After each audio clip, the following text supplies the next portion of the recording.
Students, see this question. There are 12 points in a plane, no 3 of which are in the same straight line.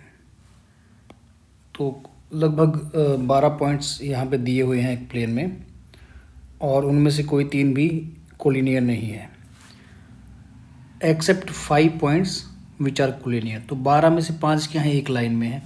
तो ऐसे मान लिया मैंने जो 5 points हैं उनको पहले यहाँ लिख लेते हैं जो एक लाइन में है P1, P2, P3, P4, P5।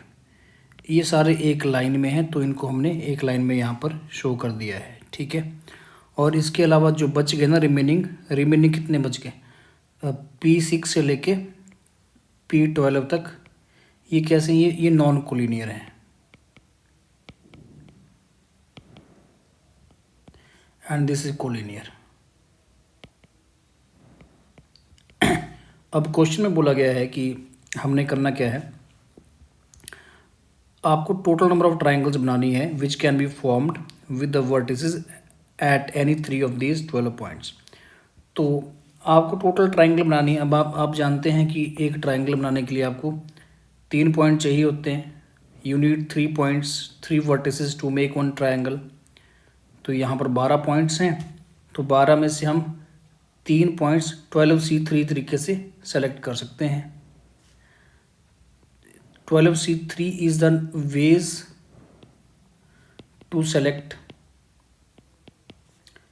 3 points. तो जितने तरीकों से 3 पॉइंट्स सेलेक्ट किए जा सकते हैं उतनी ही ट्राइंगल्स बनेंगी, है ना। तो मतलब 12C3 ट्राइंगल्स बननी चाहिए। लेकिन यहाँ क्वेश्चन में एक कंडीशन भी तो दे रखी है कि जो 5 है ना, ये 5 तो कोलिनियर हैं। अब इन 5 में से अगर आप कोई भी 3 पॉइंट्स सेलेक्ट करते हो, मान लो आपने P2 सेलेक्ट कर लिया, P2 कर लिया, P4 कर लिया और P5, है ना, और ये कर लिया, तो इनसे तो कोई ट्राइंगल बन ही नहीं सकती है, तो कोलिनियर है। एक तो सिंगल लाइन बन गई, है ना, इनसे तो ट्राइंगल नहीं बनेगी। तो इन 5 पॉइंट्स से जो बनने वाली ट्राइंगल्स होंगी ये 5C3 बनेगी, है ना। तो ये 5C3 हमें घटाना पड़ेगा। तो 12 टोटल ट्राइंगल्स बन जाएंगे 12C3 माइनस 5C3, क्योंकि इन 5 से कोई नहीं बनेगा। 12C3 टोटल होते, 5C3 मैंने हटा दिया। तो इसको सॉल्व करेंगे 12/3 इंटू 11/2 इंटू 10 माइनस 5C3 की वैल्यू तो 10 होती है, तो याद हो, मतलब स्टैंडर्ड वैल्यू है। तो 4 2 ये आ गया 220 माइनस 10 210 इसका आंसर आ गया, ठीक है। Option B is correct. From a group of 7 batsman and 6 bowlers 10 players are to be chosen for a team which should include at least 4 batsmen and at least 4 bowlers। तो इसमें आपको क्या करना है, आपको you need to select a team of 10 players and there should be 4 batsmen and 4 bowlers, but one condition is given, 1 batsman and 1 bowler is already present in the team। वो captain और vice captain भी हैं team के, वो already team में हैं। मतलब situation कुछ ऐसी है, देखो अगर मैं थोड़ा सा क्लियर करूं, आपके पास 7 बैट्समैन थे और 7 ही बॉलर्स थे। बॉलर्स 6 थे, 6 बॉलर्स थे, ठीक है, और ये 7 बैट्समैन थे। अब टीम बनानी है 10 प्लेयर्स की। ये क्वेश्चन में बोल रखा है कि 10 प्लेयर्स की टीम बनानी है। और इन्होंने क्या किया, इन्होंने टीम में ऑलरेडी ही एक बैट्समैन ऑलरेडी एंटर कर दिया और एक बॉलर भी एंटर कर दिया, और बैट्समैन को कैप्टन बना दिया, इसको वाइस कैप्टन बना दिया, ठीक है। तो अब टीम में सिर्फ 8 लोग चाहिए, ओनली 8 प्लेयर्स आर नीडेड। जो नीडेड है ना, ओनली 8 प्लेयर्स आर नीडेड, क्योंकि 2 तो पहले चले गए। और इसमें भी क्या होना चाहिए, अब कंडीशन हमने रखनी कि टोटल 4 बैट्समैन होने चाहिए और 4 ही बॉलर होने चाहिए। तो क्योंकि एक बैट्समैन तो आ चुका है और एक बॉलर भी आ चुका है, तो इसके अकॉर्डिंग केस बनेंगे। तो जैसे पहला केस बन गया, क्योंकि एक आ चुका है ना, एक बैट्समैन आपके पास ऑलरेडी आ चुका है और एक बॉलर ऑलरेडी आ चुका है। तो अब आपको टोटल 4 करने हैं। तो केस 1 बनाते हैं, मैंने 3 बैट्समैन ले लिए और 5 बॉलर ले लिए, ठीक है। केस 2 4 बैट्समैन, क्योंकि टोटल देखो स्टूडेंट्स 8, अब 8 की नीड है, तो अगर यहाँ पे 3 बैट्समैन आएंगे तो 5 अपने आप ही बॉलर हो जाएंगे, ठीक है। 4 batsman and 4 bowler, this is case 2 and case 3 will be 5 batsman and 3 bowler. I think this is clear. अब 3 बैट्समैन केसेस क्लियर हो चुके हैं। अब 3 बैट्समैन कैसे सेलेक्ट किए जाएंगे? आपके पास टोटल बैट्समैन कितने हैं? 7 बैट्समैन थे, लेकिन 7 में से स्टूडेंट्स ध्यान देने वाली बात है कि एक ऑलरेडी जा चुका है, एक बैट्समैन चला गया, तो अब यहाँ पे बचे हैं 6, और बॉलर में से भी एक जा चुका है, तो बॉलर बचे हैं 5। अब जो सिलेक्शन होगी उन 5 में से होगी, तो 6 में से 3 बैट्समैन आपको सेलेक्ट करने 6C3 से, और 5 बॉलर हैं तो 5 में से 5 ही सेलेक्ट करने, तो 5C5 हो जाएगा। सेकंड 6 में से 4 सेलेक्ट करने एंड 5 में से 4 सेलेक्ट करने, एंड थर्ड 6 में से 5 बैट्समैन एंड 4 में से 3 बॉलर्स। अब स्टूडेंट्स एक बात मैं यहाँ पे एक्सप्लेन कर दूँ कि यहाँ मल्टीप्लिकेशन क्यों करी गई है, क्योंकि यहाँ पर हम लगा रहे हैं फंडामेंटल प्रिंसिपल ऑफ काउंटिंग या फिर प्रिंसिपल ऑफ मल्टीप्लिकेशन यूज़ हो रहा है, ठीक है। क्योंकि हो सकता है ना, इसको थोड़ा सा अगर इलेबोरेट किया जाए, मान लो जो बैट्समैन है, इस केस 1 में बोल रहा हूँ मैंने B1 B2 B3 सेलेक्ट किया, और जो बॉलर हैं, बॉलर को मैं लिख देता हूँ। अब बॉलर्स को कैसे लिखें? स्मॉल b से लिख देते हैं। उसमें मैंने 5 ले लिए, B1 से लेके B2 से लेके B5 तक, ठीक है। तो जैसे सपोज यहाँ पे तो 5 आगे, मान लो B4 ये केस बना, और अगला केस बनता B2 B3 B5। तो इसका जब इसके साथ कॉम्बिनेशन आएगा तो वो एक अलग ऑर्डर डिसाइड करेगा, और इसके साथ आएगा वो अलग अलग ऑर्डर डिसाइड करेगा। तो कहने का मतलब है कि ये सारे ऐड होंगे तो भी यहाँ पे मल्टीप्लिकेशन यूज़ करी जाती है, ठीक है। So we can now calculate these values. 6C3 होता है 6/3 इंटू 5/2 इंटू 4, 5C5 की वैल्यू तो 1 आएगी, तो आई थिंक ये 1 आ गया, सो इट इज़ 20।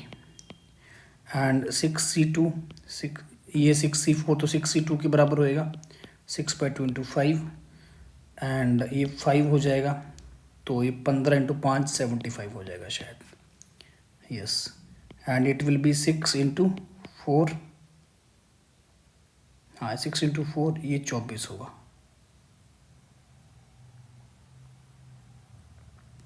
यहाँ पे 5 आएगा ना, 5C3, because we have 5 bowlers remaining. 5C3 तो 10 होता है, तो 60 आ जाएगा।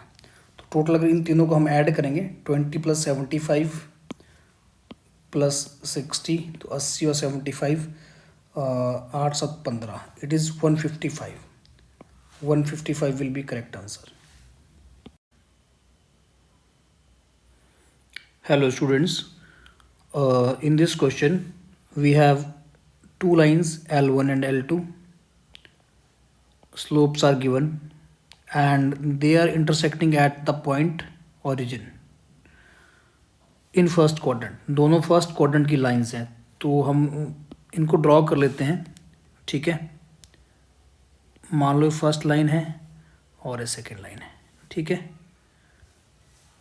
अब इसके आगे क्या बोला गया है इस क्वेश्चन में, ठीक है। मैं एग्जैक्टली तो स्टूडेंट्स क्वाड्रेंट के अकॉर्डिंग नहीं बनाऊंगा, जस्ट फ्री हैंड रफ सा डायग्राम है। तो मान लो ये यहाँ पर ओरिजिन है, ओरिजिन पर इंटरसेक्शन हुई इनकी। अब जो पहली लाइन L1 है, हालांकि यहाँ पर स्लोप्स की बात करी गई है कि उनकी स्लोप्स क्या हैं, 1/2 है एंड 2 है, पर इसका कोई सिग्निफिकेंस नहीं है, स्लोप का यूज़ होना ही नहीं है क्वेश्चन, क्योंकि परमोटेशन कॉम्बिनेशन का है, आपको सिर्फ ट्राइंगल्स निकालनी है, नंबर ऑफ ट्राइंगल्स निकालनी है ना। तो ट्राइंगल्स निकालने के लिए आपको 3 पॉइंट्स चाहिए होते हैं। तो करते हैं, इनको स्टार्ट करते हैं क्वेश्चन को। लाइन L1 के ऊपर 12 पॉइंट्स हैं और 9 पॉइंट्स हैं L2 के ऊपर। तो मान लो ये P1 P2 अप टू इस तरह से इसमें कई सारे पॉइंट्स हैं P12 तक। और L2 के ऊपर जो पॉइंट्स हैं उनका नाम Q से स्टार्ट है, Q1 Q2 Q3 and up to 4 5 6 7 and Q9। 9 point यहाँ पर हैं। तो स्टूडेंट्स अब आपसे नंबर ऑफ ट्राइंगल्स पूछी हैं कि ट्राइंगल्स कैसी बन सकती हैं, और कंडीशन क्या बोली हुई है, that can be formed having vertices at 3 of the 22 points. अब 22 पॉइंट्स बने कैसे यहाँ पे ये समझना पड़ेगा, क्योंकि 12 पॉइंट्स तो, क्योंकि देखो 12 पॉइंट्स तो ये हैं और 9 पॉइंट्स ये हैं, तो टोटल तो 21 ही हुए। तो एक पॉइंट इन्होंने ये ओरिजिन भी लिया है, तो ओरिजिन को भी इंक्लूड करना है ट्राइंगल बनाने में। तो सिंपल यहाँ पे लॉजिक बिल्ड करते हैं। ट्राइंगल्स कैसे बनेंगे, नंबर ऑफ ट्राइंगल्स,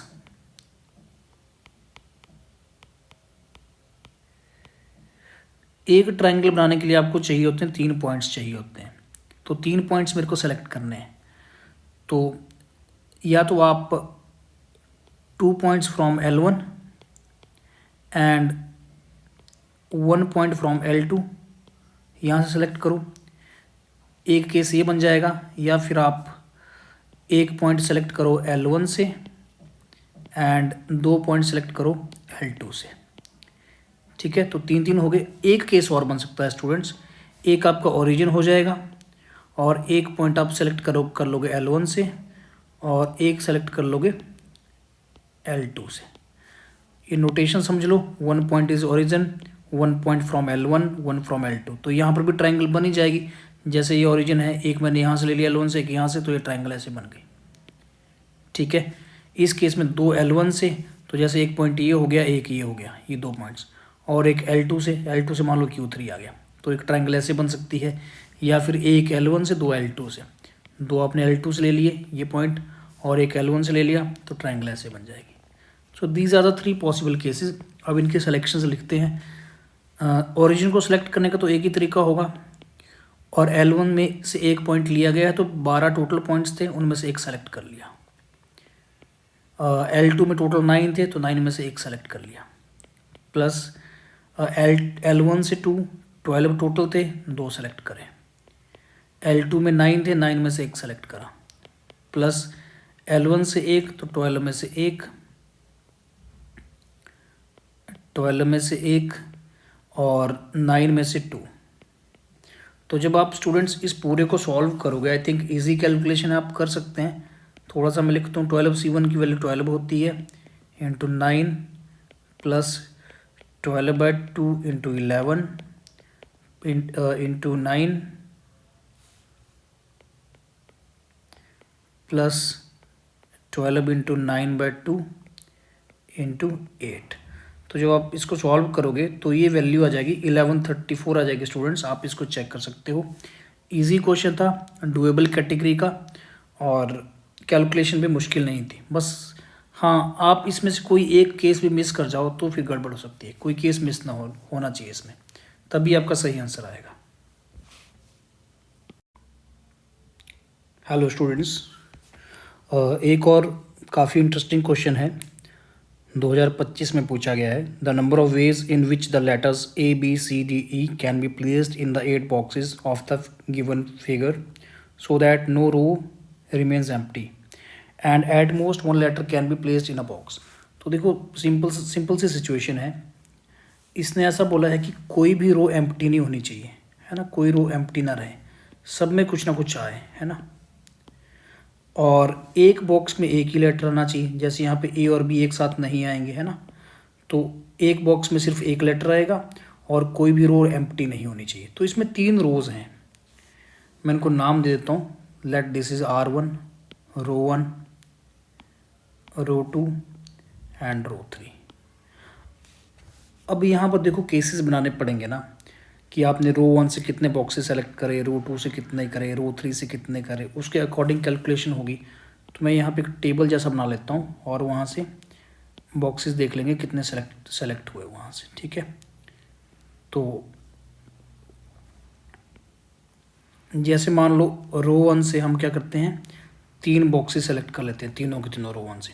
तो टोटल तो 5 ही लेटर है ना, देखो ABCDE 5 लेटर्स हैं। अगर 3 बॉक्स आपने रो 1 से सेलेक्ट कर लिए, जैसे ये भी हो गया, ये भी हो गया, तो बाकी दो इसमें और इसमें से एक एक तो करना ही पड़ेगा ना, क्योंकि कोई भी रो एम्प्टी नहीं होनी चाहिए। तो एक रो 2 से आ जाएगा और एक रो 3 से आ जाएगा, ठीक है। अब रो 1 से एक कम कर देते हैं, तो यहाँ से 2 सेलेक्ट कर लिए, और एक केस 2 2 1 हो जाएगा और एक 2 1 2 हो जाएगा। सिंपल बात है समझना, क्योंकि फर्स्ट में से आपने 2 कर लिए, तो फिर सेकंड से अब 2 कर लिए, तो थर्ड के लिए 1 बचा। अब यहाँ पर सेकंड में 1 कर लिया, थर्ड में 2 हो गए। अब इसके बाद क्या करेंगे, एक और कम कर लेंगे यहाँ से, रो 1 में 1 और रो 2 में कितने, यहाँ मैंने 2 कर लिया, तो रो 3 से भी 2 ही करने पड़ेंगे, क्योंकि टोटल 5 भी करने हैं। एक केस और हो सकता है 1 3 1 वाला, ये केस भी हो सकता है। लेकिन क्या 1 1 3 हो सकता है, ये सोचने वाली बात है।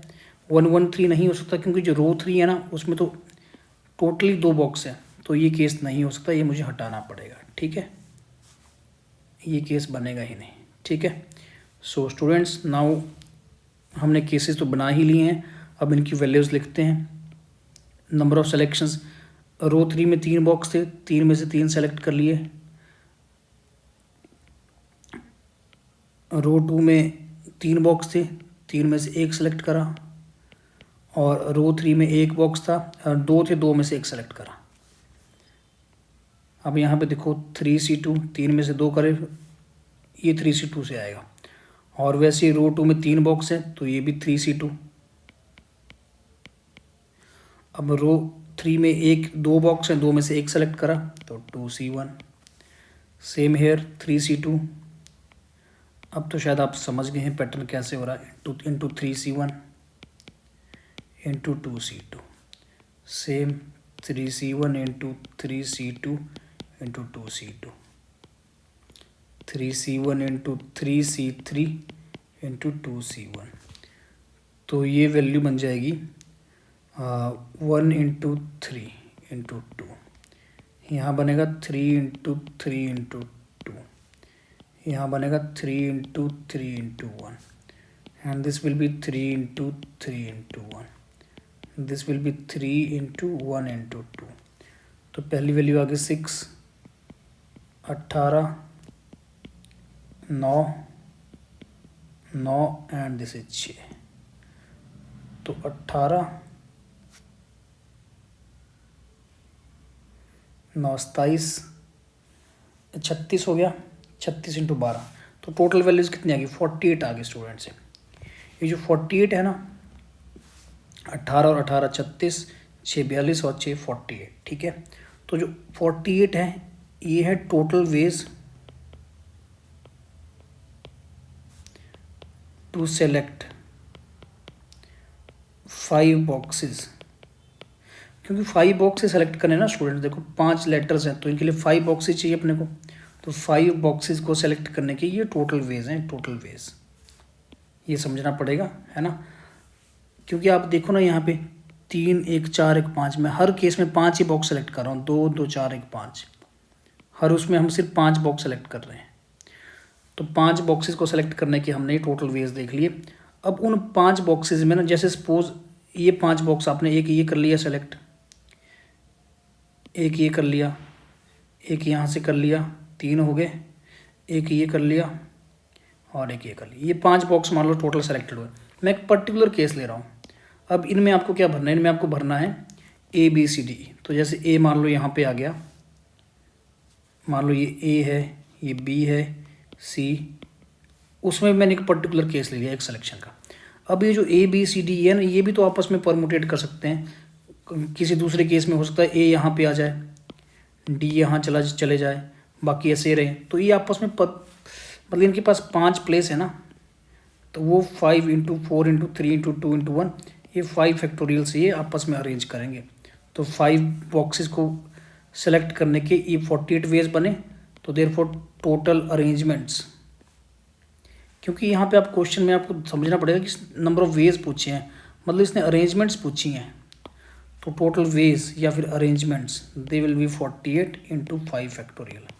तो इसको सॉल्व करके जो भी आंसर बनेगा आप इसको लिख सकते हैं, this will be the answer. Numerical value answer है, ऑफ कोर्स आप कैलकुलेट कर सकते हैं, this will be answer. Hello students, here we need to find the sequences of 10 terms which contains only 0, 1 and 2, but condition is there should be exactly 5 ones and only 3 twos, and remaining will be zeros. So we can say that 1 will come 5 times and 2 will come 3 times.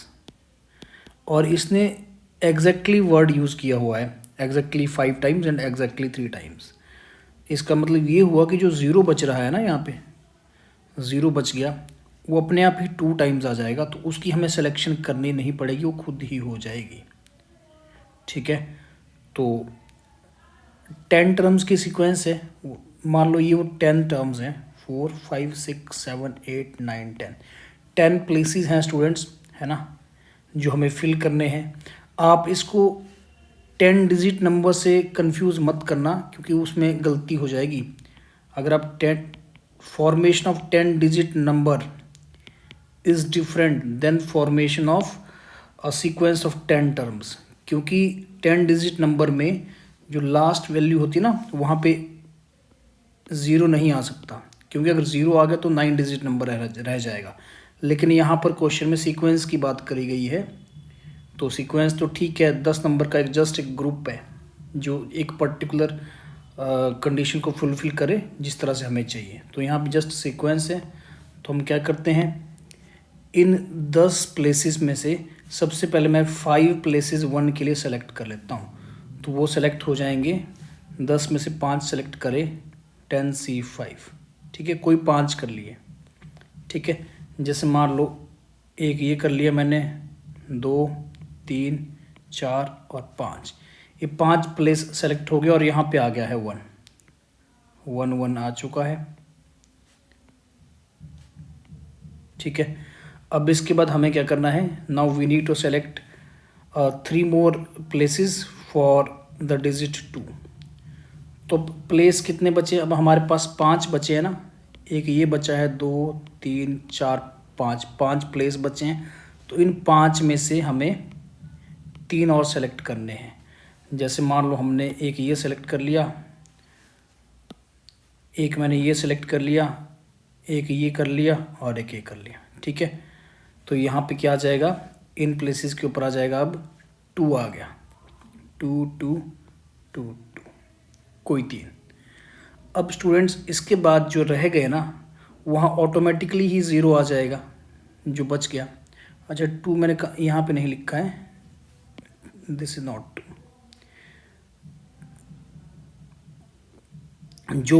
जो रह गए वहाँ पे अपने आप ही 0 आ जाएगा, तो एक 0 यहाँ पे आएगा, एक यहाँ पे आएगा, तो इनको सेलेक्ट करने की ज़रूरत नहीं पड़ेगी, ऑटोमेटिकली सिलेक्टेड है। जैसे ही हमने क्या किया, हमने 1 और 3 के सिलेक्शन कंप्लीट की, तो जो बच गया वहाँ पे 0 अपने आप आएगा, तो उसको करने की ज़रूरत नहीं पड़ेगी। So this will be the answer only, इसी से आंसर आ जाएगा।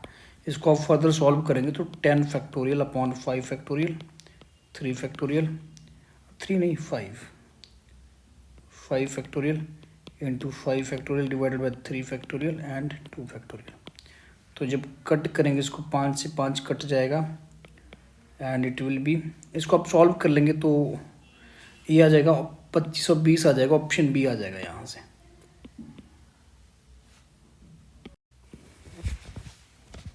Hello students, here we need to find the word at 440th position in all the possible arrangements of the word Kanpur. Means when the letters of this Kanpur are arranged as in dictionary, then the position of the word present at this position, this we need to find. So very simple problem again, dictionary के ऊपर questions हर साल पूछे जाते हैं, तो ये एक ऐसा एरिया है जो सबको मास्टर करना चाहिए। और यहाँ से क्वेश्चंस क्योंकि वेटेज है, आते हैं क्वेश्चन डिक्शनरी के, तो स्टार्ट करते हैं। कानपुर, ओके, 6 लेटर्स हैं इसमें, अल्फ़ाबेटिकल ऑर्डर में लिखेंगे। ए के बाद आएगा फिर एन आएगा, नहीं पहले के आ जाएगा, ए के बाद के आएगा, के बाद आएगा एन, एम एन ओ, फिर उसके बाद आता है पी के बाद आएगा फिर R, then U. Okay students, तो स्टार्ट कर रहे हैं। सबसे पहले ए से स्टार्ट होने वाले लेटर्स आ जाएंगे ना, ये टोटल 6 लेटर्स हैं, 6। तो ए से स्टार्ट होने वाले जितने भी होंगे उनको देख लेते हैं, ये कितने बनेंगे। ए मैंने फिक्स कर दिया फर्स्ट पोजीशन पे, बाकी जो 5 पोजीशंस बच गई ये वाली, यहाँ पर रिमेनिंग 5 लेटर्स आएंगे जो कि 5 फैक्टोरियल होंगे, क्योंकि ए तो फिक्स है ना, बाकी जो बच के 5 फैक्टोरियल से अरेंज होंगे, तो 5 फैक्टोरियल मीन्स 120। अब इसके बाद के से स्टार्ट होने वाले, तो के से स्टार्ट होने वाले भी सिमिलरली 5 फैक्टोरियल होंगे, 120। अब ए हो चुका है, के हो चुका है, after that there will be N से स्टार्ट होने वाले भी 5 फैक्टोरियल होंगे, तो ये भी 120 हो जाएंगे। अब आप स्टूडेंट्स देखेंगे ना, जब पी चलेगा तो पी से स्टार्ट होने वाले भी सिमिलरली 5 फैक्टोरियल होंगे, लेकिन आप यहाँ तक ऑब्जर्व करो ज़रा, इन सब का सम देखो, ये तो 480 हो गया ना, तो मतलब जो पी से स्टार्ट होने वाले हैं उनमें ही कहीं ना कहीं 440th पोजीशन वाला वर्ड भी आएगा। तो मुझे पी वालों को थोड़ा डिटेल में करना है, क्योंकि यहाँ तक 360 हो चुके हैं, तो 360 से मुझे सिर्फ 80 ही ऊपर जाना है। तो पी वालों को थोड़ा मैं डिटेल में करूँगा, इलेबोरेट करते हैं। पहला लेटर है पी, दूसरा मैंने पी के बाद फिक्स कर दिया ए, 2 फिक्स हो गए, तो जो रिमेनिंग 4 हैं ये 4 फैक्टोरियल से अरेंज होंगे, मतलब 24 ये आ गए पी ए वाले। अब इसका पी के वाले देखते हैं, तो 4 फैक्टोरियल 24 ये आ जाएंगे। अब पी के बाद पी एन वाले आएंगे। स्टूडेंट्स अल्फ़ाबेटिकल ऑर्डर में लिखा जा रहा है, क्योंकि के बाद तो देखो एन आएगा ना, ये जो हमारा ऑर्डर है देखो, के बाद एन आएगा, मैंने पहले ऑर्डर रख रखा है। सब पहले पे पी है, उसके बाद फिर ए आएगा, ए के बाद के आएगा, फिर एन आएगा, एन के बाद फिर आर आएगा अगर ज़रूरत पड़ेगी। तो पी और एन वाले ये भी 4 फैक्टोरियल होंगे, ये बन गए 24 और, तो 24 यहाँ तक अगर आप देखेंगे ना, तो हमारे पास टोटल कितने हो चुके हैं, 360 यहाँ तक हुए थे और 72 ये हो गए, तो 360 प्लस 72, 432 यहाँ तक हो चुके हैं स्टूडेंट्स। तो इसके बाद जो नेक्स्ट लेटर एक्चुअली में जो आना था ना, इसके बाद क्या आना था, पी एन के बाद पी आर आना था, है ना, पी आर वाला। तो पी आर वालों में ही कहीं ना कहीं 440 वाला भी होगा, क्योंकि पी आर वाले ये भी 24 होंगे, लेकिन हमें तो सिर्फ 8 चाहिए, 8 की कमी है यहाँ पे 440 करने के लिए। और आप देख सकते हैं कि सारे के सारे ऑप्शन भी पी आर में ही हैं, तो निकालते हैं। पी आर से स्टार्ट करने वाले देखते हैं। सो पी आर फिक्स कर दिया। अब पी आर ए देखते हैं, तो 3 फिक्स हो गए, 3 और ये 3 फैक्टोरियल से 3 स्पेस हैं, तो 6 प्लस 6 और ऐड हो गया, तो 438। अब इसके आगे 2 और चाहिए अपने को, तो पी आर ए के बाद नेक्स्ट अल्फ़ाबेटिकल ऑर्डर कौन सा है, देखो पी यूज़ हो गया, आर ओ यूज़ हो गया है, ए भी यूज़ हो गया, तो नेक्स्ट अल्फ़ाबेटिकली के आएगा। तो पी आर ए के बाद आएगा के, ठीक है। अब के बाद, अब क्योंकि 2 चाहिए तो मैं मैनुअली काउंट ही कर लेता हूँ, पी आर ए के बाद एन आएगा, है ना, तो एन और यू, ये पोजीशन आ जाएगा 439 वाला, और पी आर ए के यू एन ये हो जाएगा 440 पोजीशन। पी आर के देखते हैं कौन सा ऑप्शन है ये। स्टूडेंट्स यहाँ पर एक एरर हो चुका है हल्का सा, क्योंकि हम क्या कर रहे थे,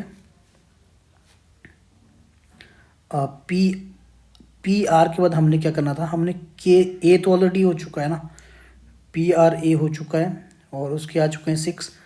अब ये वाला था ना, एक्चुअली पी आर के वाला था ये, है ना, पी आर के, तो पी आर के और ये था ए था यहाँ पे, ये फ़र्क था, ये जस्ट लिखने में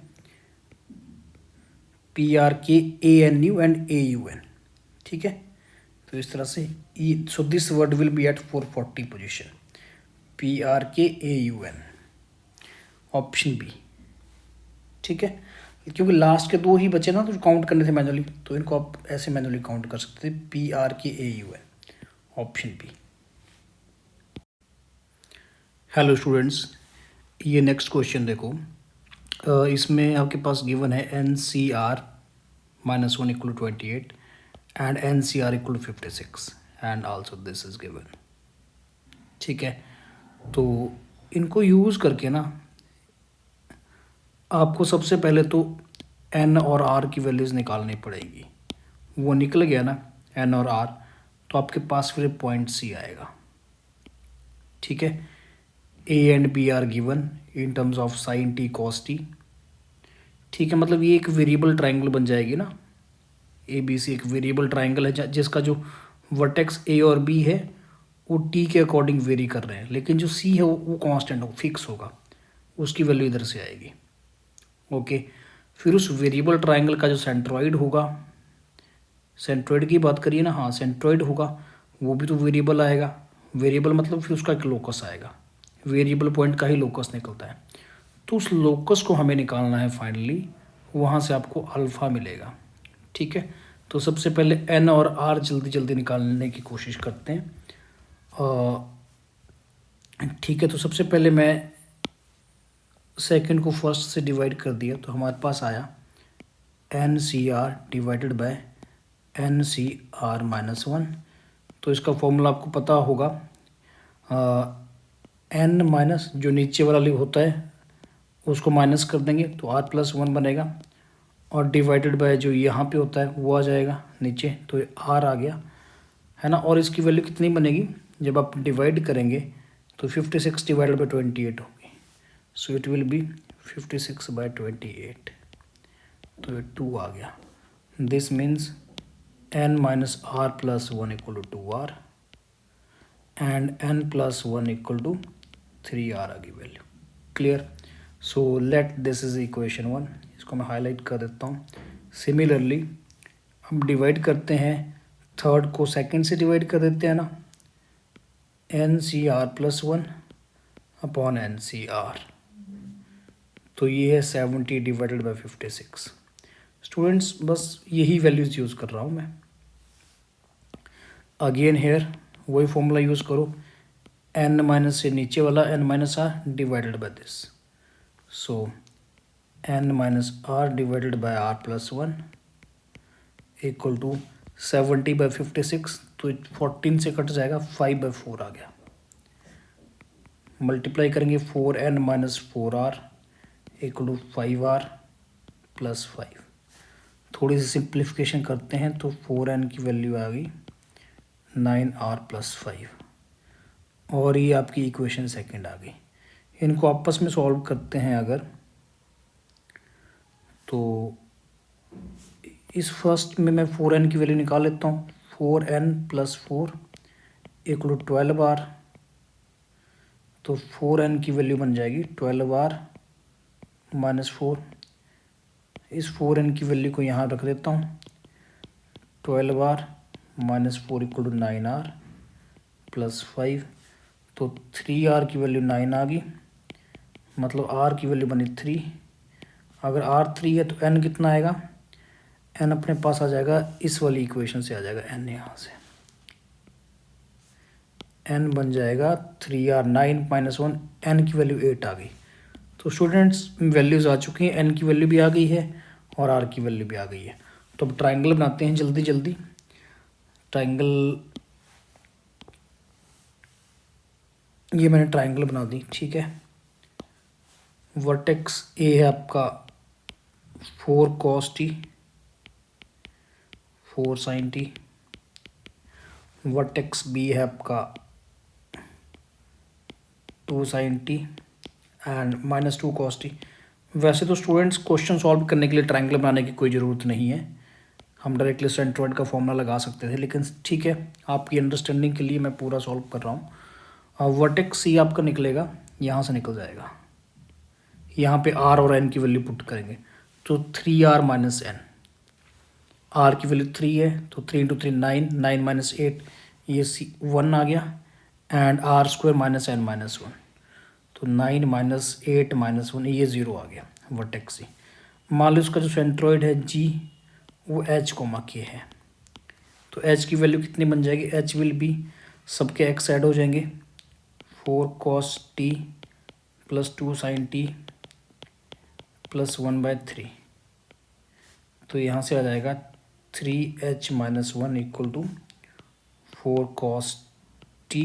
मैंने साइन कॉस एक साइड रखा, बाकी मैं लेफ्ट साइड ले आया। सिमिलरली k की वैल्यू आएगी -2 cos t + 4 sin t + 0/3, this means 3k, it will be -2 cos t। अब लोकस निकालने के लिए आपको यहाँ से t एलिमिनेट करना पड़ेगा, तो दिख रहा है स्टैंडर्ड ट्रिग्नोमेट्री लग रही है कि अगर इन दोनों इक्वेशनों को मैं स्क्वायरिंग एंड एडिंग कर दूंगा ना तो t अपने आप ही एलिमिनेट हो जाएगा, क्योंकि राइट साइड आएगा। चलो मैं करके ही बता देता हूँ, वैसे तो ट्रिग्नोमेट्री की स्टैंडर्ड प्रॉब्लम है यहाँ पे, स्क्वायरिंग एंड एडिंग इन दोनों इक्वेशंस को, स्क्वायरिंग एंड एडिंग। और वैसे भी यहाँ भी हिंट था, ये जो इक्वेशन दे रखी है कि स्क्वायर और ऐड किया गया है, और स्क्वायरिंग एडिंग के बाद h की वैल्यू आपकी x बन जाती है और k की वैल्यू लोकस में y बन जाती है, तो फाइनली बनेगा 3x - 1 का स्क्वायर + 3y का square = 16 cos square + 16 sine square, यहाँ से आएगा तो ये 16 बचेगा, cos स्क्वायर + साइन स्क्वायर 1 हो जाएगा, वैसे ही साइन स्क्वायर प्लस ये cos स्क्वायर आपस में 4 छोड़ेगा, और +2ab एंड -2ab वो टर्म्स तो कैंसिल होकर 0 देंगी, तो ये वैल्यू 20 आ गई। और शायद आपसे यही वैल्यू पूछी है, this value is asked 20 options में है भी, ऑप्शन सी इज करेक्ट।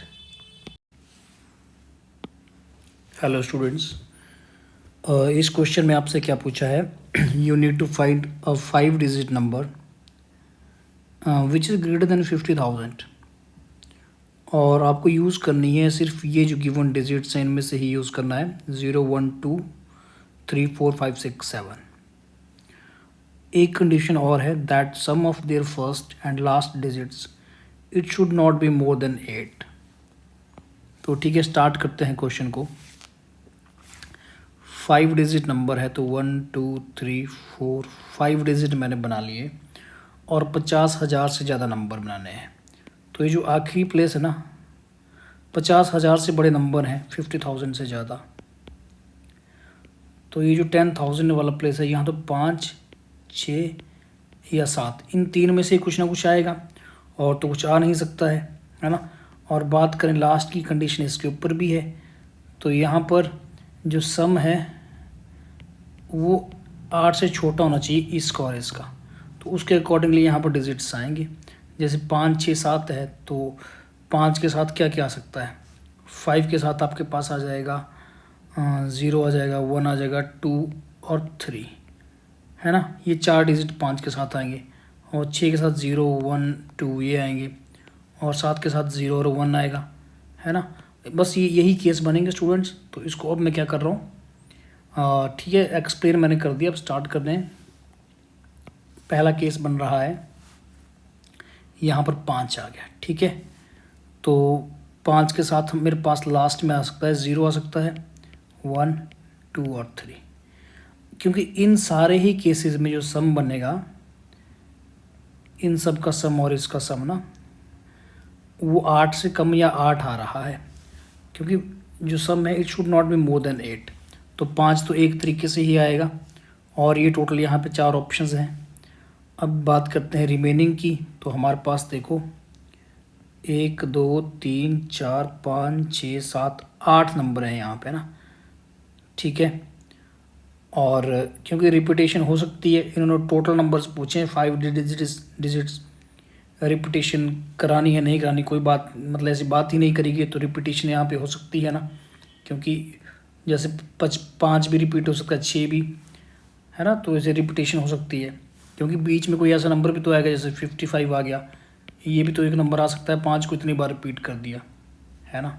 लेकिन हाँ, लास्ट में 5 नहीं आ सकता, क्योंकि इनका सम जैसे यहाँ 0 आ गया मान लो, क्योंकि सम भी तो 8 से छोटा करना है, तो ऐसे कई सारे नंबर्स आएंगे ना बीच में,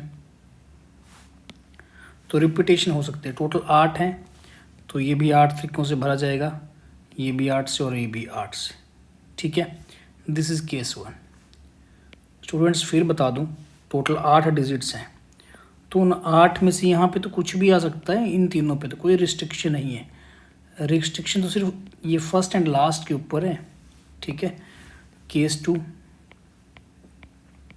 अब मान लो यहाँ पे 6 आया है, तो 6 की बारी में यहाँ पे 0, 1 और 2 ही आएगा, तो ये एक तरीके से भरा जा रहा है, ये 3 से भरा जा रहा है, और ये भी 8 इंटू 8 इंटू 8। केस 3, मान लो यहाँ पे 7 आ गया, तो 7 आएगा तो यहाँ पे सिर्फ 0 और 1 नहीं आएगा, ये 2 तरीक़ों से भरा जाएगा, ये 1 से और ये भी 8 इंटू 8, ठीक है। तो स्टूडेंट्स टोटल तरीके यहाँ पे लिख रहे हैं, ये आएगा 8 इंटू 8 की पावर 3 करते हैं ना डायरेक्टली, 8 की power 3 into 4, and this will be multiply, principle of multiplication लगेगा ना इसमें, फंडामेंटल प्रिंसिपल ऑफ मल्टीप्लिकेशन, ये सारे तरीके मल्टीप्लाई होंगे आपस में, ठीक है। तो सेकंड वाला आएगा 8 power 3 into 3 plus 8 power 3 into 2। अब टोटल निकाल लेते हैं, total it will B 8 power 3, देखो स्टूडेंट्स ऐड कर दिए, तीनों को ऐड कर दिया, तो 8 पावर 3 तो कॉमन आ गया, एंड 4 प्लस 3 प्लस 2, 4 3 7 तो 9, 8 पावर 3 हो जाएगा, आई थिंक 512 हो जाएगा, और ये हो गया 9 से मल्टीप्लाई कर दिया, 12 इंटू 9 108, 9 इंटू 5 45 और 1 46, 4608 आ गया। तो यहाँ पर ऑप्शन में 4608 भी है स्टूडेंट्स, अगर आप देखेंगे ना, लेकिन स्टिल मैं आपको बता दूं कि क्वेश्चन को अगर आपने देखो ध्यान से पढ़ना है, ग्रेटर देन 50,000 बोला है। जो केसेस हमने इवेलुएट करे ना, इसमें एक नंबर 50,000 भी बन जाएगा। कैसे बनेगा, क्योंकि यहाँ 5 तो आ ही चुका है, और यहाँ पे सारे 8 के 8 के नंबर आ रहे हैं, तो यहाँ 0 भी आएगा, इधर भी सारे 8 के 8 आएंगे तो 0 भी आएगा किसी केस में, इधर भी 0 आएगा, और इसमें ना, इसमें तो 0 ऑलरेडी मैंने कंसिडर लिया हुआ है, तो इनमें से एक नंबर ये 50,000 भी बनेगा इस केस 1 में, तो ये हमें घटाना पड़ेगा यहाँ से, तो ये टोटल आंसर बनेगा दैट विल बी -1 4607। 50,000 घटाना पड़ेगा because it is greater then जो पूछा हुआ है। So option D will be correct, option D correct होगा, ठीक है। Hello students, see this question. Group A consists of 7 boys and 3 girls, while Group B consists of 6 boys and 5 girls. The number of ways 4 boys and 4 girls can be invited for a picnic. Means इसमें भी आपको selection करनी है, आपको 4 boys and 4 girls इसकी selection करनी है। Invitation means selection है, ये it is just selection. Picnic के लिए इनकी क्या सिलेक्शन करनी है, और देखो आपके पास 2 ग्रुप्स हैं यहाँ पे, ग्रुप 1 एंड ग्रुप 2। ग्रुप 1 में आपके पास हैं 7 boys and 3 girls. In group B you have 6 boys and 5 girls. अब इसके बाद क्या बोला गया है, आफ्टर दिस आपको 4 बॉयज़ एंड सेलेक्शन करनी है ऑफ 4 बॉयज़ एंड 4 गर्ल्स। तो जब इस तरह की सिलेक्शन होती है ना 4 बॉयज़ की, तो हो सकता है कि 2 बॉयज़ इधर से आ जाएं, 2 यहाँ से आ जाएं, या चारों यहाँ से, 0 इसमें से, 3 गर्ल यहाँ से, 1 यहाँ से, या फिर चारों यहाँ से, कुछ ऐसे केसेस बन सकते हैं। लेकिन आगे पढ़ते हैं, क्वेश्चन में बोला गया है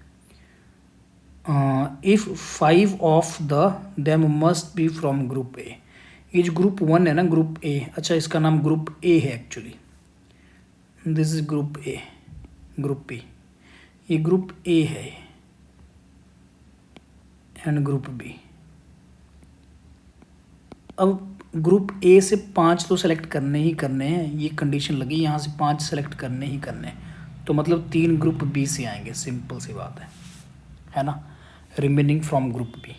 तो टोटल सिलेक्शन कितने तरीक़ों से हो सकती है वो पूछा हुआ है। तो केस 1, ठीक है, 5 ग्रुप ए से करते हैं, तो 5 में से मेरे पास चॉइस है कि 4 तो बॉयज़ सेलेक्ट करने ही करने हैं, है ना, तो 5 ग्रुप ए से और 4 बॉयज़ करने हैं सेलेक्ट, तो यहाँ पे 7 बॉयज़ हैं। तो केस 1 मैंने बना लिया कि 4 बॉयज़, ये ग्रुप ए है, G A and G B group B. तो यहाँ मैंने 4 बॉयज़ यहाँ से सेलेक्ट कर लिए और 1 गर्ल, क्योंकि टोटल 5 करने हैं। एंड नाउ ग्रुप बी में से मैंने क्या किया सेलेक्ट, यहाँ से 0 बॉयज़ एंड 3 गर्ल्स, क्योंकि गर्ल्स 3 तो करनी पड़ेंगी। केस 2 में ग्रुप ए में से अब 1 बॉय कम कर लेते हैं, तो 3 बॉयज़, टोटल 5 करने थे, तो 2 गर्ल्स यहाँ से सेलेक्ट करनी पड़ेंगी। अब टोटल 4 बॉयज़ भी करने हैं ना, तो 1 बॉय आपको ग्रुप बी से करना पड़ेगा and 2 girls from group B. Case 3, 1 और कम कर दिया बॉयज़ को, तो 2 boys from group A and 3 girls from group A, total 5 भी करने हैं। Now 2 remaining boys will be selected from second group and 1 remaining girl will be selected from group B, second group. अब अगर मैं case 4 बनाने की कोशिश करता हूँ ना स्टूडेंट्स, तो देखना, मान लो मैंने 1 बॉय और कम किया, ये जनरली बेस्ट तरीका रहता है, किसी एक चीज़ को फिक्स कर दो, वहाँ से एक एक चीज़ कम करते जाओ, है ना, जैसे मैं यहाँ पे कर रहा हूँ, तो इससे केसेस भी सारे कंप्लीट हो जाते हैं और कुछ छूटता भी नहीं है। तो 1 बॉय कर दिया, तो यहाँ से कितने 5 करने हैं टोटल ना, तो 4 गर्ल्स यहाँ से सेलेक्ट करनी पड़ेंगी।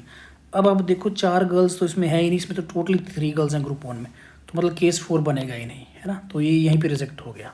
ठीक है, तो ये जो केस 3 मैंने बनाए यही बनेंगे, और इनको हम क्या करते हैं, एक बार लिख लेते हैं इनको सॉल्व करके।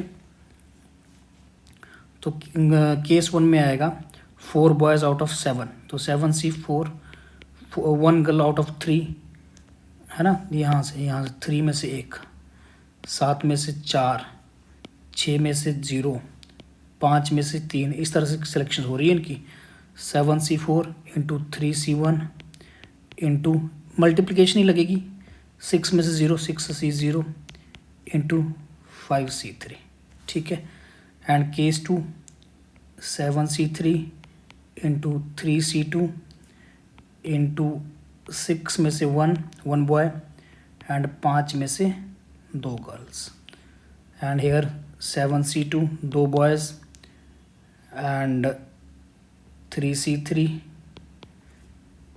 6C2 and 5C1। तो जब आप इनको सॉल्व करेंगे तो आप देखेंगे कि ये जो आंसर है ये ऑप्शन ए आ जाएगा आसानी से। ठीक है, जब आप इन तीनों को सॉल्व करके लिखेंगे ना, तो ऑप्शन और ऐड करोगे, क्योंकि 3 केस बन रहे हैं, तो ऑप्शन 1 आ जाएगा यहाँ। Hello students, you need to find the number of words which can be formed using the letters of word daughter so that all the vowels never come together। तो जब आप इसके लेटर्स की अरेंजमेंट करते हो, DAUGHTER, तो इसमें जो वॉवल्स हैं वो कितने हैं, A है, U है और E है, और जो कॉन्सोनेंट्स हैं वो कितने हैं, D, G, H, T and R। तो 3 यहाँ पर वॉबल्स हैं और 5 कॉन्सोनेंट्स हैं। ठीक है, तो जब ये मान लो सारे जो यहाँ पे लेटर्स लिखे हैं आपस में अरेंजमेंट होगी इनकी, तो 5 और 3 8 हैं टोटल, तो 8 फैक्टोरियल से अरेंजमेंट होगी इनकी, है ना। तो अगर इन टोटल को मैं एक वेन डायग्राम में रिप्रेजेंट करूँ, ये मान लो टोटल है यहाँ पे 8 फैक्टोरियल। ठीक है, और ये जो यहाँ पे मैंने एक सेट बनाया अंदर, ये जो रेड कलर में है, इसमें मैं मान रहा हूँ कि ये वो हैं जिसमें वॉवल्स कम टुगेदर, मतलब तीनों के तीनों साथ में है ना। मतलब ये जो ए यू ई है ये तीनों ही साथ में आ रहे हैं, एक डब्बे में बंद है, ये तीनों साथ में आ रहे हैं। और इसके अलावा जो बाकी बच गए ना, कौन कौन से बच रहे हैं, जो ये बचे हुए हैं D G H T R, ये यहाँ पे फर्दर अरेंजमेंट कर रहे हैं ये बचे हुए, है ना। और लेकिन ये ए यू ये तो साथ में आ रहे हैं। तो एक केस तो ये हो जाएगा। और जो इस डायग्राम से के बाहर जो ये वाला एरिया ना, इसमें जितने भी एलिमेंट्स आ रहे हैं, जो वैल्यूज़ आ रही हैं, इसमें कौन से वर्ड्स आएंगे, इसमें वो वर्ड्स आएंगे जिसमें वॉवेल्स मीन्स ऑल द यहाँ पे सारे हैं all the वॉबल्स do not come together, है ना। इसमें सारे साथ में नहीं आएंगे। तो हमारे से यही तो पूछा है that all the vowels never come together, यही चीज़ हमारे से पूछी है कि कभी भी साथ में ना आए। तो हम क्या करेंगे, टोटल में से we will subtract this one, ये वाला सेट अंदर वाला, इस पूरे को घटा देंगे टोटल में से। और जब ये हम घटा देंगे तो ये वाला ही तो बचेगा जो पूछा हुआ है ना। तो मैं लिखूँगा इट विल बी, कौन जो पूछा हुआ, it will B total minus all vowels together. तो टोटल तो 8 फैक्टोरियल बनेंगे। इसमें तो समझाने वाली कोई बात ही नहीं है। 8 लेटर्स हैं, 8 पोजीशन हैं, तो 8 फैक्टोरियल से अरेंज होंगे। और बाकी जो टुगेदर हैं, तो टुगेदर को निकाल लेते हैं। 3 वॉवल्स मैंने एक डब्बे में डाल दी, ए यू ई, और इसके अलावा बच के 5 और बच के, 1 2 3 4 5, 5 कौन से, ये वाले बच के 5, है ना। ये भी तो आपस में अरेंज होंगे। तो 5 ये हैं और एक डब्बा ये है, आपस में 6, ये टोटल 6 चीज़ें बन गई ना, क्योंकि डब्बा सेकंड नंबर पे भी तो आ सकता है। हो सकता है डब्बा कल को यहाँ पहुँच जाए, कल को इधर पहुँच जाए, कहीं भी। तो ये टोटल 6 फैक्टोरियल से अरेंज होंगे। और इस 6 फैक्टोरियल के साथ ये जो बॉक्स की कंटेंट है ना, इसको बॉक्स मेथड भी बोलते हैं वैसे। ये जो बॉक्स का कंटेंट है डब्बे के अंदर जो लिखा हुआ है, ये भी तो कल को यू ए ई बन सकता था, ई ए यू, मतलब टोटल 3 फैक्टोरियल से अरेंज हो सकते थे सारे के सारे। तो वो भी यहाँ पे आएगा। जब आप इसको सॉल्व करते हैं, it will B 6 factorial common, and यहाँ पे 8 इंटू 7 माइनस 3 फैक्टोरियल, तो ये आ जाएगा 6 फैक्टोरियल होता है 720 इंटू 50 हो गया है, तो 72 into 5 360। So this will be 36,000, ये आंसर आ गया। तो स्टूडेंट्स अंश तो देखो आ चुका है, लेकिन यहाँ पे मैं कुछ डाउट्स क्लियर कर दूँ आपके, क्योंकि क्लास में भी 1-2 स्टूडेंट्स का डाउट मेरे पास आया था कि सर इसको हम गैप मेथड से करते हैं क्या, क्यों नहीं कर सकते। क्योंकि उन्होंने ट्राई किया, उन्होंने कुछ ऐसे ट्राई किया, मैं आपको बता देता हूँ। और हो सकता है आप में से भी कई सारे ट्राई करेंगे। तो गैप मेथड में क्या रहता है, क्योंकि हम जनरली करते हैं कि जब 2 चीज़ें साथ में नहीं आती तो गैप मेथड यूज़ हो जाता है। लेकिन उसमें ना जो साथ में नहीं आएगा, जो नॉट टुगेदर है, उसको हम पुट करते हैं, put inside the gaps of other, the gap of other, यही मेथड रहता है ना। तो अदर मतलब यहाँ पे ये जो 5 आ गए ये वाले, इनके गैप्स में हम पुट करेंगे वॉवल्स को। तो जैसे मैंने लिख दिया D G H T R, तो यहाँ पर कितने गैप्स बनेंगे, एक गैप ये हो गया, 2 3 4 5 और 6, तो यहाँ पे 6 गैप्स आ गए। और इन 6 गैप्स में आपको 3 लेटर्स प्लेस करने हैं। तो 6 में से मैंने कोई 3 सेलेक्ट करे, 6 से 3, और इन 3 को अरेंज कर दिया 3 फैक्टोरियल, और ये जो 5 थे 5 फैक्टोरियल से अरेंज हो गया, है ना। यही गैप मेथड रहता है। लेकिन स्टूडेंट्स इसमें देखो एक थोड़ा मतलब कंसेप्ट वाली बात है कि जब आपने ये परमुटेशन करी तो उसमें किस तरह के कॉम्बिनेशंस बने होंगे। उसमें ए यहाँ पे आया होगा, जैसे मान लो कोई 3 गैप सेलेक्ट कर लिया मैंने, एक ये कर लिया, एक ये, एक ये, तो ए यहाँ पे आया होगा यू और ई, है ना। और इनके बीच में भी एक वर्ड रहेगा यहाँ पे, मतलब 2 गैप्स के बीच में हमेशा कुछ ना कुछ रहेगा। तो इसमें कोई भी 2 वॉवल्स एक साथ नहीं आ रहे हैं।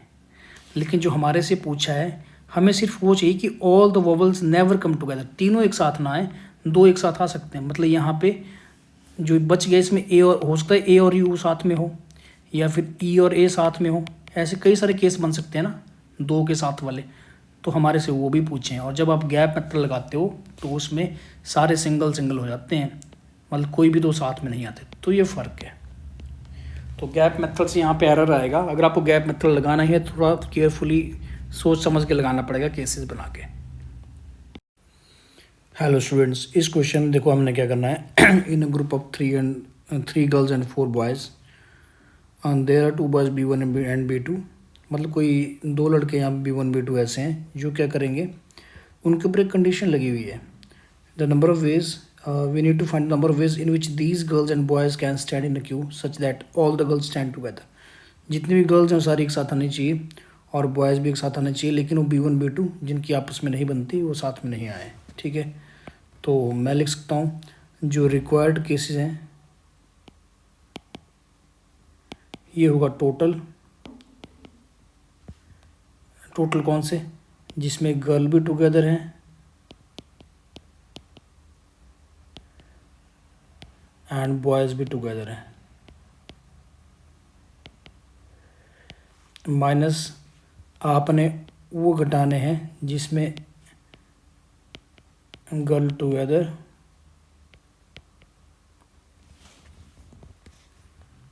एंड कॉमा B1 B2 ये एडजेसेंट हो जाएंगे एक साथ, एडजेसेंट टू ईच अदर। मतलब इसमें बॉयज़ टुगेदर वाला केस ही है ये भी, जो बॉयज़ टुगेदर वाला था उसमें B1 B2 एडजेसेंट भी हो सकते हैं, तो उन सारे टोटल में से मैंने ये घटा दिया। आप कुछ ऐसे समझो ना, जैसे मान लो वेन डायग्राम है मैं रिप्रेजेंट कर रहा हूँ इस सेट को, जिसमें ये जो सेट है इसमें क्या है, इसमें बॉयज़ भी टुगेदर है और गर्ल्स भी टुगेदर है। ठीक है, ये पूरा है। और इसमें एक सेट ऐसा आ रहा है जिसमें B1 B2 ये टुगेदर आ रहे हैं इसके अंदर, क्योंकि जब गर्ल टुगेदर बॉयज़ टुगेदर है तो एक केस तो ऐसा भी बनेगा ना जिसमें B1 B2 टुगेदर है। तो जो बच गया ना ये वाला, हमारे से ये पूछा है, तो हम क्या करेंगे टोटल में से ये बीच वाला घटा देंगे, तो जो बच गया वो अपने आप आएगा। ठीक है, तो ठीक है स्टार्ट कर रहे हैं क्वेश्चन को। टोटल कैसे निकलेगा, आपके पास थे कितने 3 गर्ल्स एंड 4 बॉयज़, तो ठीक है 3 गर्ल्स यहाँ पे एक डब्बे में, 4 बॉयज़ एक डब्बे में, 3 गर्ल्स 4 बॉयज़, तो दो डब्बे आपस में 2 फैक्टोरियल से अरेंज होंगे। 3 गर्ल्स बीच में इस फर्स्ट डब्बे में 3 फैक्टोरियल से, एंड ये 4 बॉयज़ ये भी 4 फैक्टोरियल से अरेंज हो जाएंगे। तो पहले वाले का आ गया 2 factorial into 3 factorial into 4 factorial minus. अब सेकंड वाला निकाल रहा हूँ मैं, this I am finding second. तो इसमें आएगा टोटल में गर्ल्स टुगेदर हैं तो 3 girls 1 box, and B1 B2 भी टुगेदर करने, तो ये सेकंड वाले डब्बे में B1 B2 आ गए एडजेसेंट रखने, और जो बच गए 2 बॉयज़ उनको अलग से कर लो। ठीक है, तो ये टोटल 3 डब्बे आपस में 3 फैक्टोरियल से अरेंज होंगे, एंड 3 गर्ल्स 3 फैक्टोरियल से, 2 बॉयज़ 2 फैक्टोरियल से, और ये 2 बॉयज़ ये भी 2 फैक्टोरियल से। तो ये बन गया 3 factorial into 3 factorial 2 factorial 2 factorial. तो इसको सॉल्व कर लेंगे तो ये बनेगा 2 into 6 into 24 minus 6 into 6 into 4, तो 24 कॉमन आ गया, 12 माइनस 6 24 इंटू 6 144 इज आंसर। तो इजी क्वेश्चन था student. Hello students, see this question. From all the English alphabets, 5 letters are chosen and are arranged in alphabetical orders. तो आपको ऐसे words निकालने हैं जिनमें जो मिडिल लेटर है वो M होगा, क्योंकि आप अगर कोई भी 5 लेटर्स पिक करते हो पूरे अल्फ़ाबेट्स में से, तो आपके पास वहाँ पर 26 अल्फ़ाबेट्स हैं।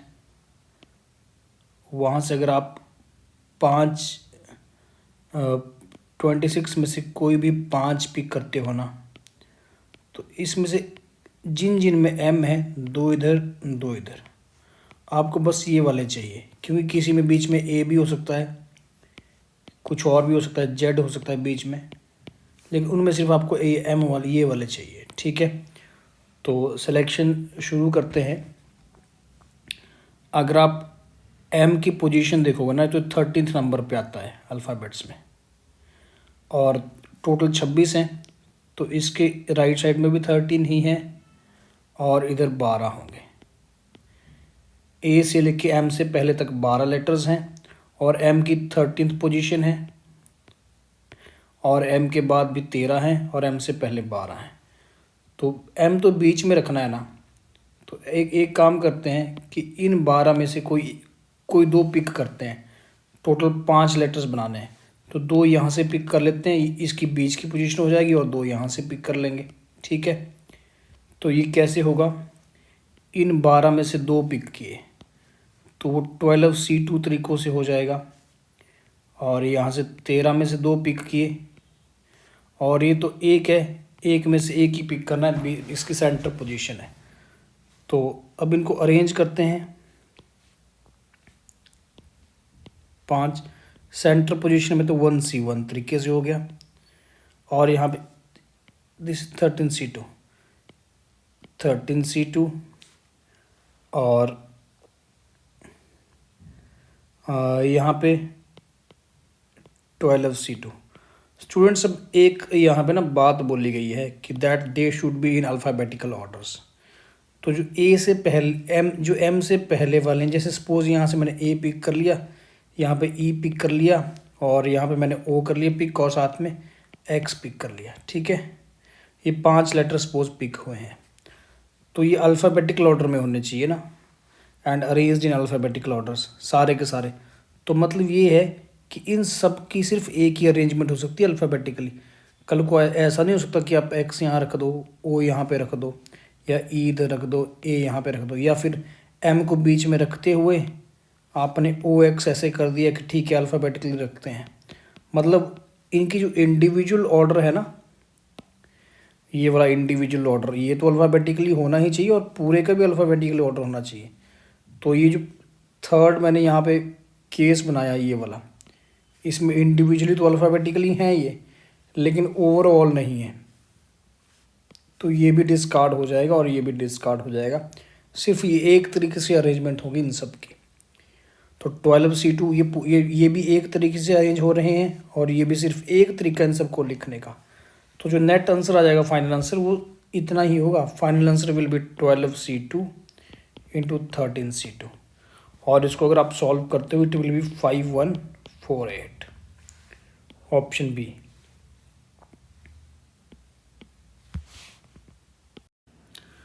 हेलो स्टूडेंट्स, इस क्वेश्चन में हमें ऐसे नंबर्स निकालने हैं जो 2 डिजिट भी हो, और ठीक है अनइक्वल है, एक बड़ा है एक छोटा है, और उन दोनों में जो कॉमन है, दोनों का कॉमन डिवाइज़र है ग्रेटेस्ट वाला, ग्रेटेस्ट कॉमन डिवाइज़र वो 6 होना चाहिए। तो नंबर्स जो m और n हैं ये क्या क्या हो सकते हैं, 6 के मल्टीपल तो दोनों होने चाहिए, तो क्लियर सी बात है। तो 6 का पहला मल्टीपल 2 डिजिट में आएगा 12, फिर 18, एंड देन 24, 30, 36, 42, 48, 54, थोड़े से नंबर बनेंगे, इनको लिख लेते हैं। 60, 66, 72, 78, 84, 90 एंड 96। यही वैल्यूज़ हो सकती हैं m और n की। आप देख सकते हैं कि जो m और n है ना, ये दोनों ही 6k टाइप के हैं, यहाँ पे 6 के मल्टीपल है, और जो k की वैल्यू है यहाँ पे 2 से लेके 16 तक जा रही है। देखो ना, k की वैल्यू यहाँ पे 2 है 12, और 16 पे 96 बनेगा, तो मतलब 2 से लेके 16 तक की वैल्यू जा रही है। तो इसके लिए ही मुझे यहाँ पे कैलकुलेशन करनी है। तो ठीक है, जो m है ना, जो m है ये 6k1 टाइप का रहेगा, और जो n है ये 6k2 टाइप का रहेगा, और साथ में बोला है कि जो m है ये n से छोटा है, तो इसका मतलब जो k1 है ये k2 से छोटा होगा। तो स्टूडेंट्स देखो, अब यहाँ पर लॉजिक बिल्ड करते हैं क्वेश्चन का। मुझे m और n निकालने हैं, तो एक ही बात है, मैं k1 k2 निकाल दूँ, जितने k1 k2 के पेयर्स निकलेंगे उतने ही m और n भी निकलेंगे, बात तो एक ही है ना।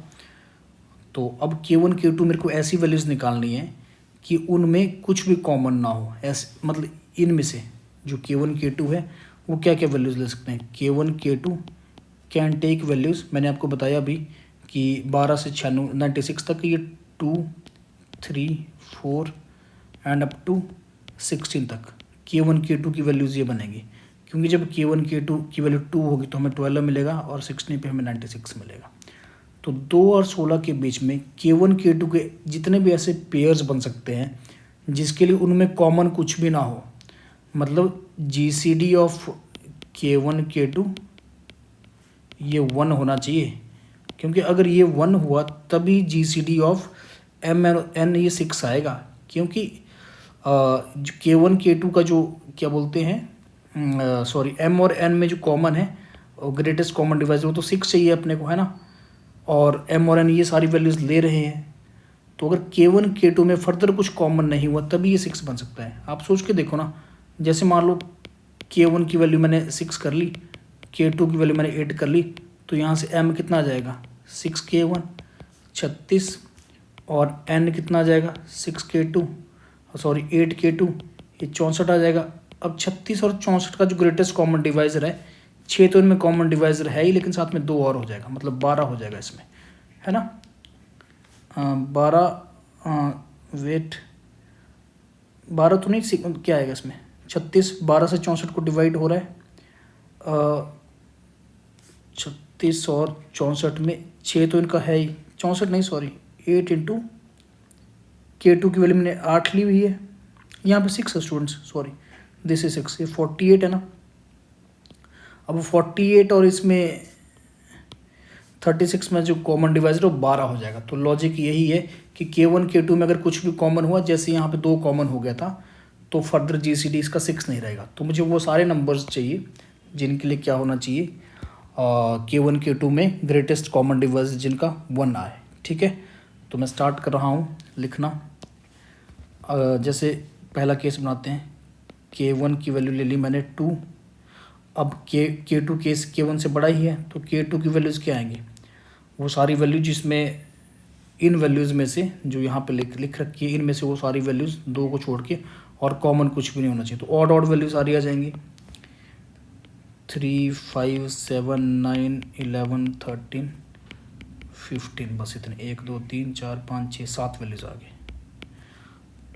अब K2 की वैल्यू मैंने 3 ले ली, तो वो सारे वैल्यू जो 3 के मल्टीपल नहीं है, तो K2 4 5 7 8 भी हो जाएगा, 10 भी हो जाएगा, 11 भी हो जाएगा, 12 नहीं आएगा, 13 14 और 16, 1 2 3 4 5 6 7 8 9 9 वैल्यूज़। थोड़ा लेंथी है स्टूडेंट्स क्वेश्चन। K1 की वैल्यू 4, तो K2 5 6 नहीं आएगा क्योंकि फिर 4 और 6 दोनों इवन हो गए, तो 4 के साथ आएगा, अब 5 के साथ 7 9 11 13 15, 1 2 3 4 5 6, ये 6 वैल्यूज़ आ गई, 5 7 9 10 नहीं आएगा, 11, हाँ ठीक है।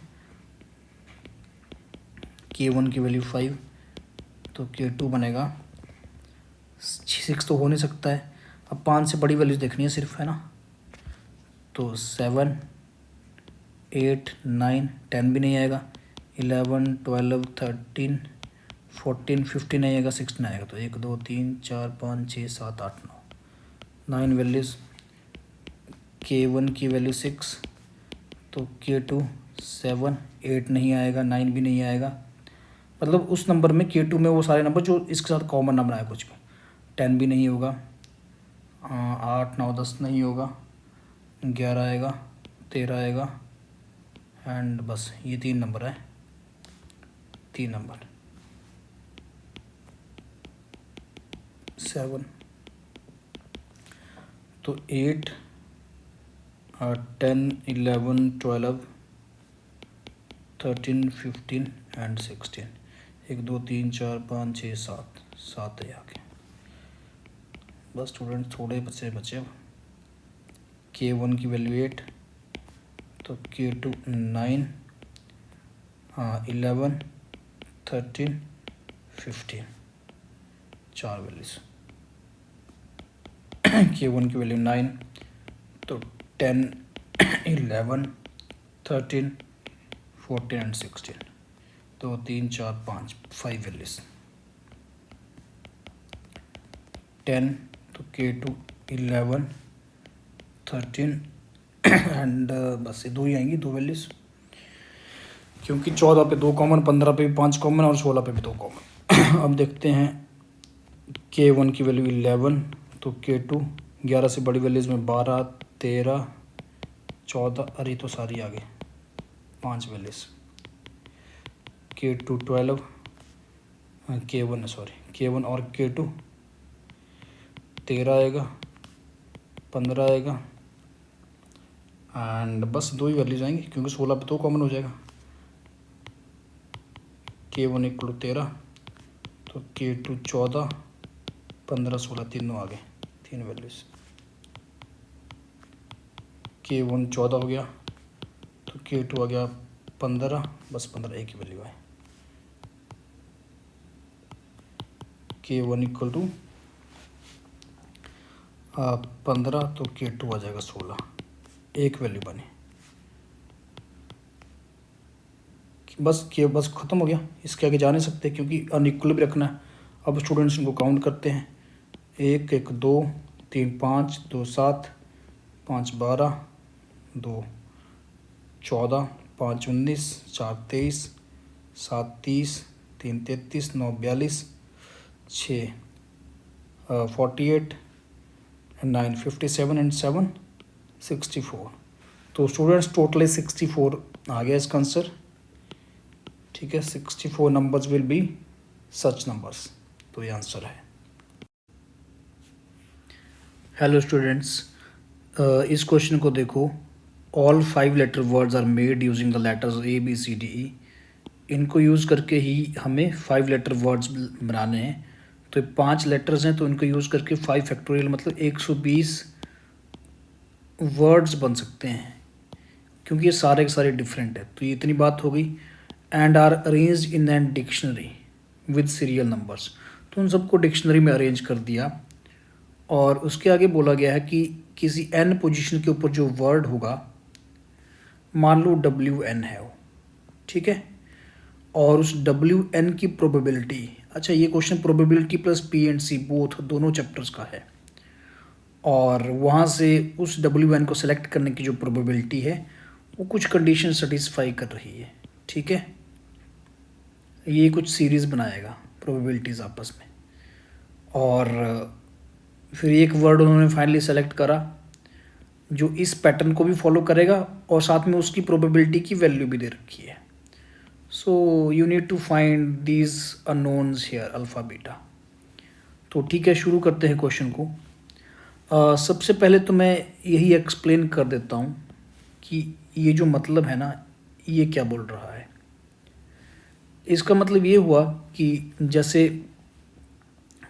ये जो ABCD है, ABCDE, जब इनको हमने अरेंज किया तो टोटल 5 फैक्टोरियल वर्ड्स बने, मतलब 120 लेटर्स वर्ड्स बन गए, और उनके नाम कुछ ऐसे हैं, W1, W2, W3, वर्ड 3, और बीच में एक nth वर्ड भी आएगा, और फाइनली 120 वाले वर्ड भी आएगा। ठीक है, मान लो W1 को सिलेक्ट करने की जो प्रोबेबिलिटी है, अब इनकी प्रोबेबिलिटीज़ की बात कर लेते हैं। तो W1 की जो प्रोबेबिलिटी है उसको मैं x मान लेता हूँ, है ना। तो जो PW2 आएगा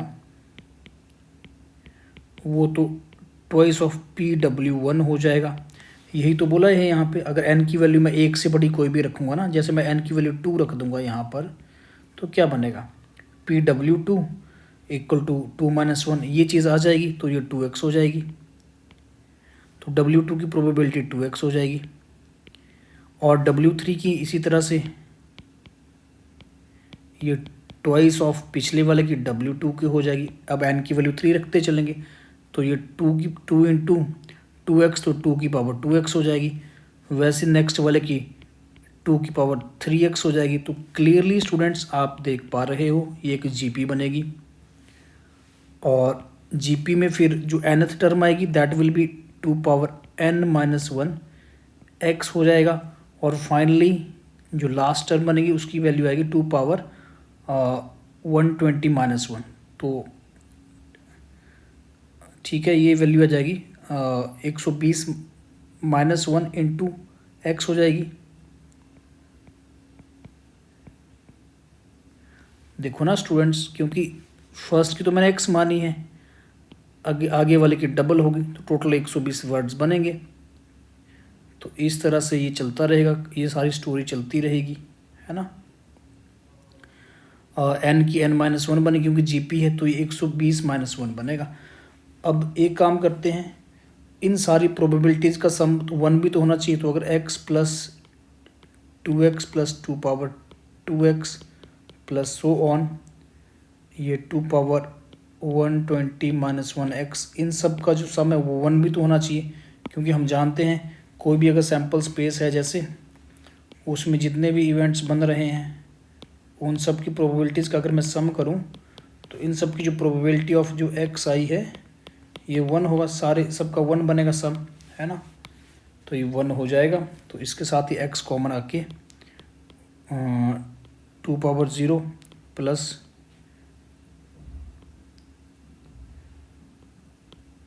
2 प्लस 1, ये जो सीरीज़ बन रही है सम। अब स्टूडेंट्स आपको पता है ये 120 टर्म्स है, तो मैं जीपी का फॉर्मूला लगा लेता हूँ। ए फर्स्ट टर्म इंटू 2 पावर जो कॉमन रेशियो है r power n 2 power 120 minus 120 terms हो जाएंगी डिवाइडेड बाय 2 माइनस 1, ये फॉर्मूला बन जाएगा। It should be equal to 1। तो यहाँ से x की वैल्यू आ गई 1 डिवाइडेड बाई 2 पावर 120 माइनस 1। ये स्टूडेंट्स आपका x आ चुका है। x means probability of selecting word 1, ये आई अभी फ़िलहाल। अब मुझे ना ये जो CDBE है ये निकालना पड़ेगा। इस पहले तो इसकी पोजीशन निकालनी पड़ेगी, तभी तो मैं प्रोबेबिलिटी निकालूंगा। फिर उस पोजीशन को आने के बाद मैं उसको कंपेयर कर पाऊंगा 2 alpha divided by 2 beta minus 1 से। तो CDBE की पोजीशन क्या बनेगी, तो इससे पहले जो जो वर्ड्स आएंगे वो देख लेते हैं। ए वाले सारे इससे पहले होंगे, बी वाले भी सारे इससे पहले होंगे, है ना। तो ए वाले कितने बन जाएंगे, ए फिक्स है, बाकी 4 लेटर आपको सेलेक्ट करने हैं, तो 4 फैक्टोरियल से सेलेक्ट होंगे। और वैसे ही बी फिक्स है, तो remaining 4 can be selected in 4 factorial veg. तो ये 24 हो गए, ये भी 24। अब मेरे को सी वाले स्टार्ट कर रहा हूँ मैं, तो सी वाले मैं सेलेक्ट कर रहा हूँ। तो सी और डी सेकंड ना, यहाँ पे सी और डी है, तो सी ए वाले सारे इससे पहले बनेंगे। तो सी ए फिक्स, ये 3 फैक्टोरियल 6 हो गए। अब सी बी वाले भी सारे इससे पहले आएंगे, है ना। हाँ, सी बी वाले भी सारे पहले हो जाएंगे ना, तो 3 फैक्टोरियल ये हो गए, तो 6 और हो गए, है ना।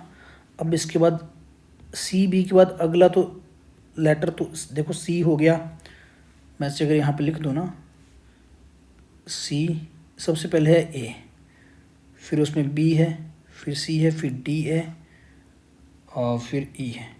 तो हमारे सी वाले चले हैं, सी के बाद मैंने ए कर लिया, बी कर लिया, अब अगला तो डी ही आएगा, है ना। और इसी में हमारा ये वाला भी है, तो मैं सी और डी वाले काउंट करता हूँ। तो डी मैंने फिक्स कर दिया, इसी में हमारा CDBE आएगा।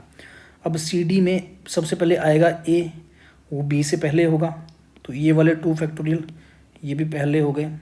अब अल्फ़ाबेटिकली ऑर्डर में ए के बाद आता है बी, और बी के बाद फिर आएगा ए, फिर आएगा ई, और नेक्स्ट वर्ड आएगा C D B and then E then A. तो ये जो लास्ट वर्ड बना ये हमारा रिक्वायर्ड वर्ड है। तो एक ये हो गया और एक ये हो गया। अब पोजीशन टोटल निकालते हैं कितनी बनेगी, 24 और 24 48 12 60 62 63 64, तो ये 64 पोजीशन बन गई। मतलब ये जो हमारा वर्ड आया it is at 64th position. तो basically we need to find PW64, तो वो होगा अगर मैं यहाँ इस सीरीज़ का यूज़ करूँ ना तो यहाँ से भी तो निकाल ही सकता हूँ। सिक्स nth की प्रोबेबिलिटी कितनी ये आई थी ना, तो यहाँ से निकालेंगे पहले तो ये 2 पावर 63 हो जाएगा, n-1 इंटू एक्स हो जाएगा। तो एक्स की वैल्यू भी यहाँ पे पुट करते हैं, एक्स की वैल्यू है 1 डिवाइडेड बाय 2 पावर 120 - 1। और ये वैल्यू किसके बराबर दे रखी है, ये दे रखी है आपकी 2 power alpha upon 2 power beta -1। तो आप कंपेयर करेंगे, you can easily check that alpha is 63 and beta equal to 120। और आपसे अल्फ़ा प्लस बीटा की वैल्यू पूछी है तो वो डायरेक्टली हो जाएगी 120 183 हो गई है। ठीक है स्टूडेंट्स, ये क्वेश्चन हालांकि इजी था लेकिन थोड़ी सी इसकी लेंथ थी, समझना पड़ता आपको कि जैसे ये स्टेटमेंट है इसका मीनिंग क्या है, फिर आपको यहाँ पे रैंक और प्रोबेबिलिटी मिक्स करती हुई है। तो ठीक है, लेकिन फिर भी स्टिल डुएबल कैटेगरी में है।